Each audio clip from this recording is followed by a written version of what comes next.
Hello everyone, welcome back to the channel. I'm thrilled to have you here again, and if you're new, welcome to a space of deep reflection and personal growth. Today we are going to explore something that affects every single one of us, every single day, often without us even realizing it. It's something small in appearance, but massive in its consequences. I'm talking about the way we respond emotionally to small irritations, misunderstandings, and petty offenses. Have you ever asked yourself why some people seem to stay calm in chaos, while others erupt over the slightest inconvenience? Why do truly wise people ever waste their energy getting angry over trivial matters? The answer is not just about emotional control. It goes much deeper than that. It's about understanding human psychology, karmic wisdom, spiritual discipline, and above all a shift in consciousness that redefines how we interact with the world. Let's begin by asking a very simple question. What is anger, really? Not in the abstract, but in your experience. What does it feel like when you're angry? Perhaps your chest tightens, your voice raises, your thoughts race. You replay the insult over and over in your mind. You rehearse clever comebacks. You imagine getting even. And what happens afterward? Do you feel lighter, freer, more at peace? Of course not. Anger burns through your energy, clouds your judgment, and leaves you emotionally depleted. Now let's look at a different type of person, the one who breathes through it, smiles instead of shouting, walks away other than escalating. What makes them different? Were they born that way? Is it just their personality? Or is it something they've learned, practiced, refined over time? The answer, more often than not, lies in wisdom. Not intellectual knowledge, but lived wisdom, the kind of insight that comes from observing the mind, understanding the nature of suffering, and learning what is truly worth your time and attention. When a person reacts with anger over something small, a delayed text message, a missed appointment, a sarcastic comment, they're revealing more about their own inner world than the situation at hand. They're revealing attachment to control, fear of being disrespected, an inflated sense of ego, and a lack of inner spaciousness. Let's look at a story. A young emperor named David was once publicly criticized by his boss during a team meeting. He felt humiliated and furious. That night, he couldn't sleep. He replayed the event, crafted an imaginary resignation letter, and complained to anyone who would listen. Eventually, a senior colleague took him aside and said, "David, your energy is precious. Don't spend it defending a version of yourself that only your ego needs to protect. Your work speaks louder than your emotions."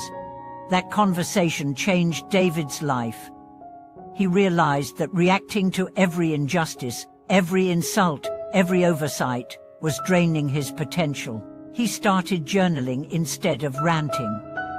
He practiced silence when provoked, and slowly, he became known as someone calm, reliable, and wise. This is the turning point.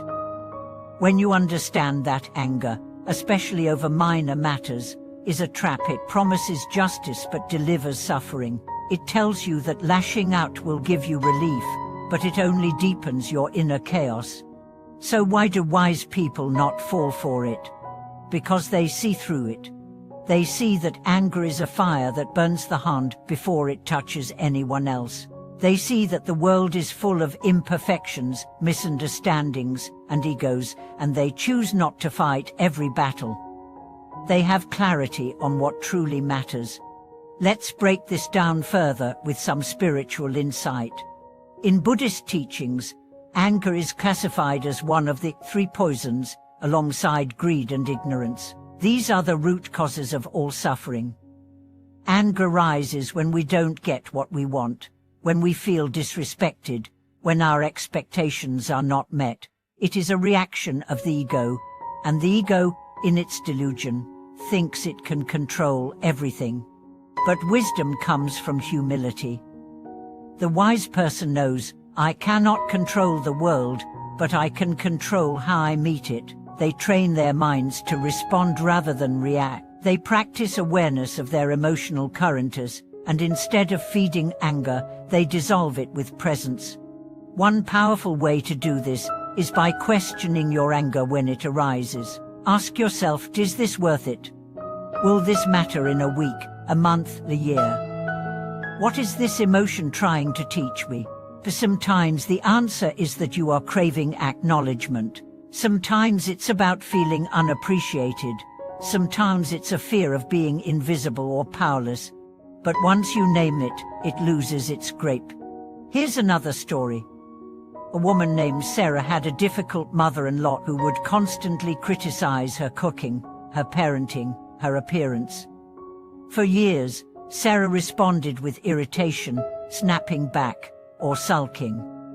Then she began to meditate. She learned to observe her thoughts. One day, after another hurtful comment, she simply smiled and said, "Thank you for your advice." Her mother-in-law was stunned. The cycle broke. Sarah realized she didn't have to win every argument, she just had to win back her peace. This is what wise people understand. Not every hill is worth dying on. Not every slight needs a defense. They asked themselves, do I want to be right, or do I want to be free? For now, does this mean you should suppress your feelings? Absolutely not. Suppression is not wisdom. It is avoidance. True maturity is the ability to feel fully anger, sadness, hurt, and still choose your response consciously. It is the ability to say, I feel angry, but I will not let that anger dictate my words or actions. This takes practice. It takes inner work. It takes honesty. Start by noticing your triggers. What kind of situations ignite your anger? Is it when people don't listen? When you feel disrespected? When plans change? These are your teachers. They are showing you the places within you that are still fragile, still clinging, still needing approval. Each time you pause instead of exploding, you build resilience. Each time you breathe instead of blame, you cultivate space. And in that space, wisdom can arise. Wise people don't avoid conflict, they navigate it with grace. They don't pretend everything is fine, they speak the truth, but with kindness and clarity. They don't tolerate abuse, but they also don't react to every inconvenience as if it's an emergency. They have an internal compass, rooted in purpose. They know where they're going, and because of that, they're not distracted by every gust of wind. You too can become such a person.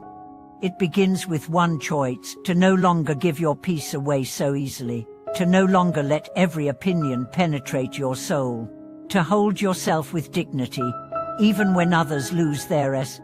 Remember, anger is not strength. Silence is not weakness. The strongest people are those who know how to protect their inner calm, even when the world around them is chaotic. Thank you for spending this time with me today.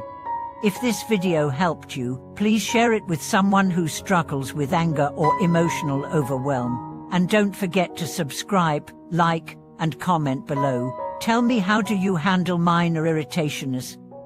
What's helped you grow emotionally? Until next time, be gentle with yourself, and remember that your peace is your power. Thank you for watching this video.